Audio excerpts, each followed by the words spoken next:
Meeting to order. Would the secretary please call the roll?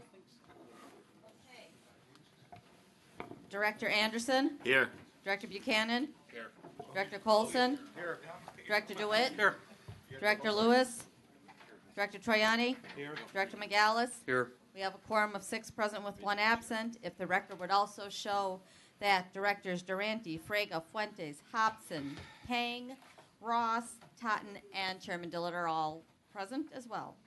Thank you. Item number 2 is approval of the minutes for the meeting of March 19. Are there any questions or comments or changes anyone wants to make?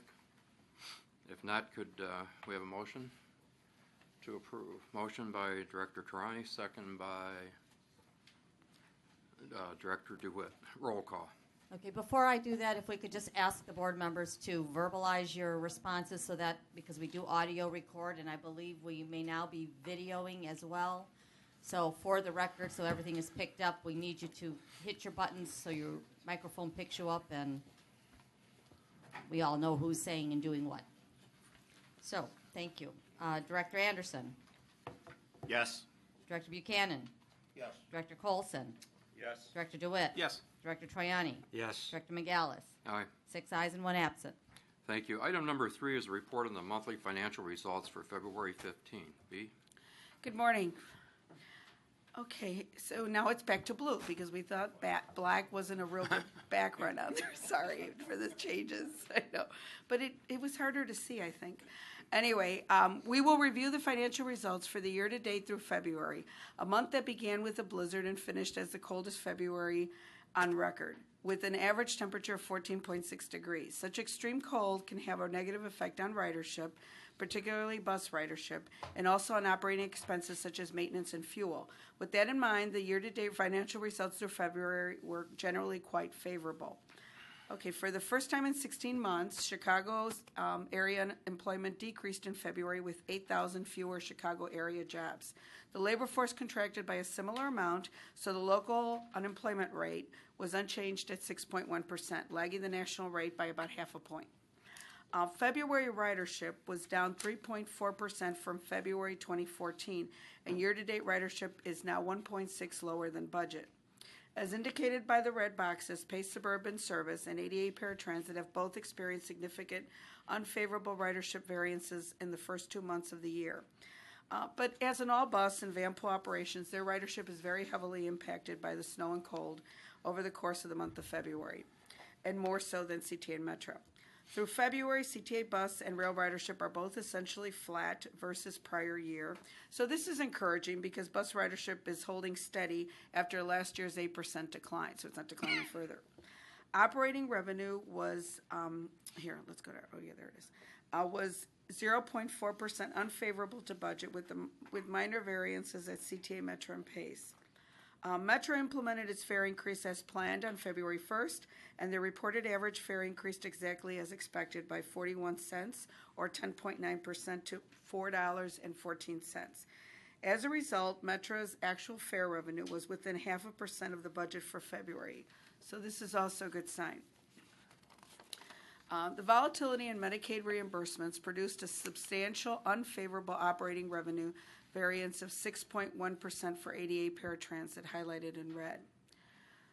Let's look at public funding. This shows favorable to budget results. Last week we received our first glimpse of the 2015 sales tax results, a projection for January indicating a 6.5% growth over cold January 2014. PTF results for January were also favorable to budget. Red results for 2015 are not available as of yet.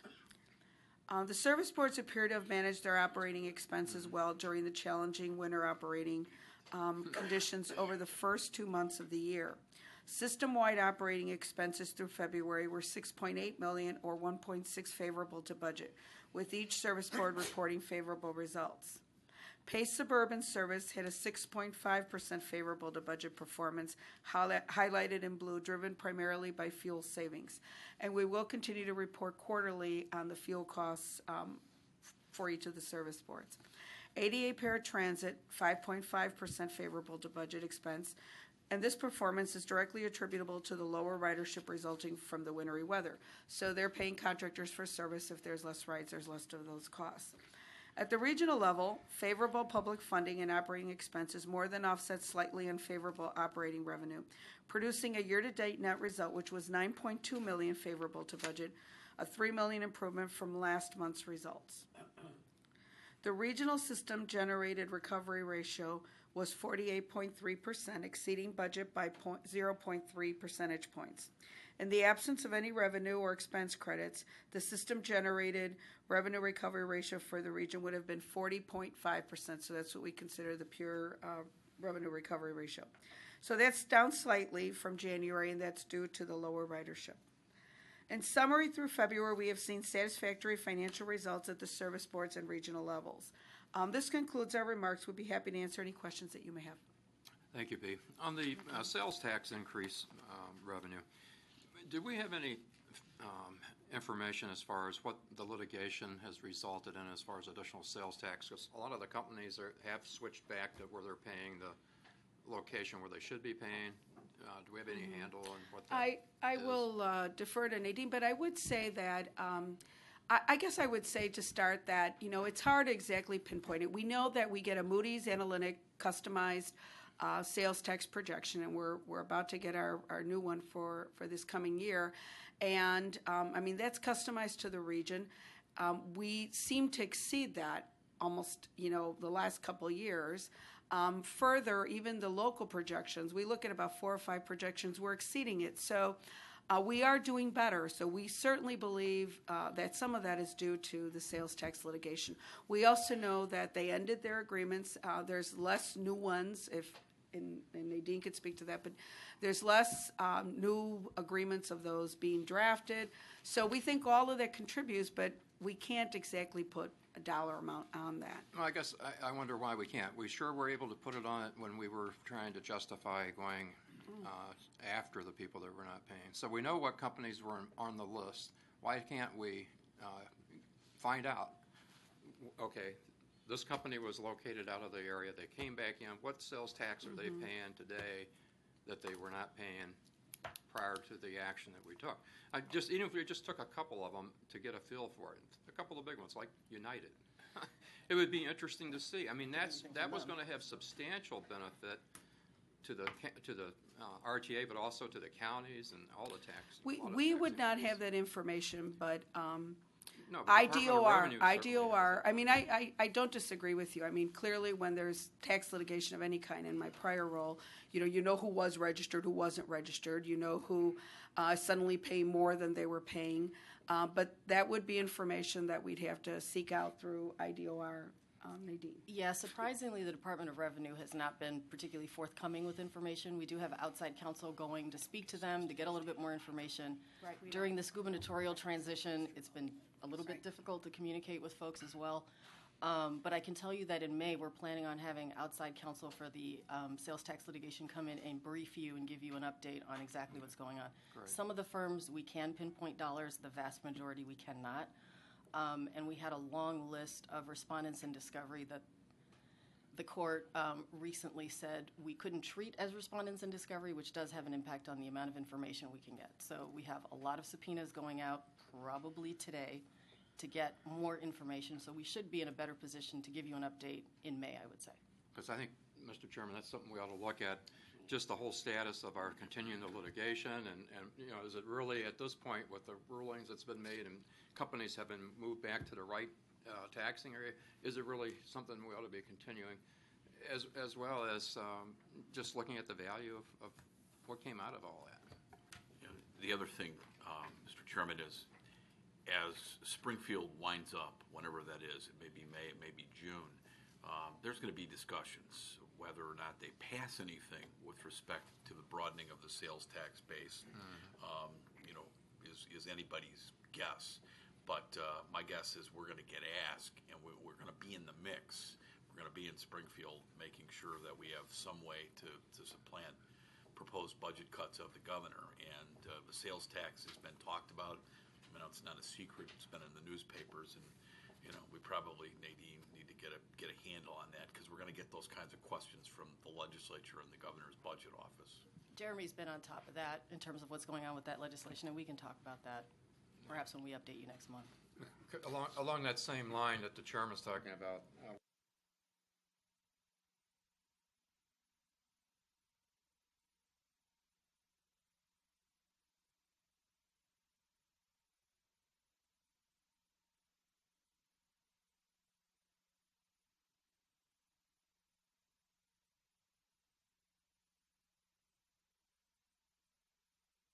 So sales tax is reported, at an industry level, so we don't get specific taxpayer by company. So that's why we don't have it, but certainly IDOR does have it.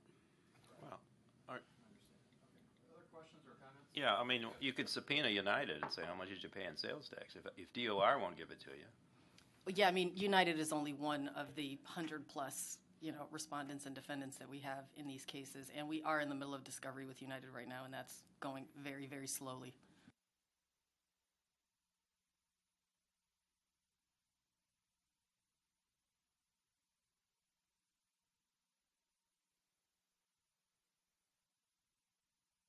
Okay, move on to item number 4, an ordinance adopting the annual attachments of the letters of understanding regarding the allocation of the regional 2015 formula funds.